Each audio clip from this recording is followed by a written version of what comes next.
The man leading protests accusing Pakistan's army of human rights abuses has been arrested for alleged criminal conspiracy and sedition. Manzoor Pashteen was taken into custody in Peshawar along with 9 others from his Pashtun Protection Movement.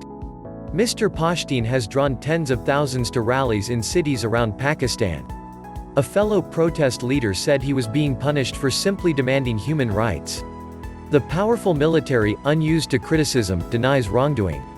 Mr. Pashteen, a charismatic former veterinary student who shot to prominence 2 years ago, has become the face of the Pashtun Tahaffuz Protection Movement (PTM) in a country where few openly challenge the military. A number of cases highlighted by the PTM and investigated independently by the BBC came to light in a report last year. It has taken us almost 15 years of suffering and humiliation to gather courage to speak up, and to spread awareness about how the military trampled our constitutional rights through both direct action and a policy of support for the militants. Manzoor Pashteen told the BBC. The non-violent protests began over the alleged extrajudicial killing of a young man of ethnic Pashtun heritage by police in Karachi.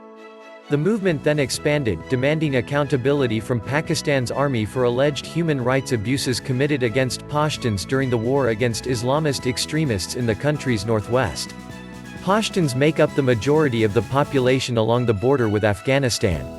The protests, which have at times drawn tens of thousands of demonstrators, have rattled the military. Since January 2018, Manzoor Pashteen and his movement have become the most significant challenge to the military. Historically in Pakistan, such movements have often fizzled out or been co-opted by the state, but the PTM has grown and grown in strength. All the while its 27-year-old leader with his trademark red cap has steadfastly maintained a modest lifestyle. He doesn't even have a security detail to speak of. The state seems to have been unsure how to act against him, and the decision to detain him appeared sudden. Charges were laid on the 21st of January, but it took a week to make the arrest. Almost laughably, the reason cited for the move is him speaking in an insulting manner about Pakistan and refusing to accept the constitution, when he has often stressed in his speeches the need to uphold the law. Now the state has finally made its move. How will the PTM respond? Manzoor Pashteen ensured that while he led the movement, no violence took place. But will his supporters now show the same discipline? Manzoor Pashteen has been accused of hate speech and sedition among other offenses. The latter carries a possible life sentence.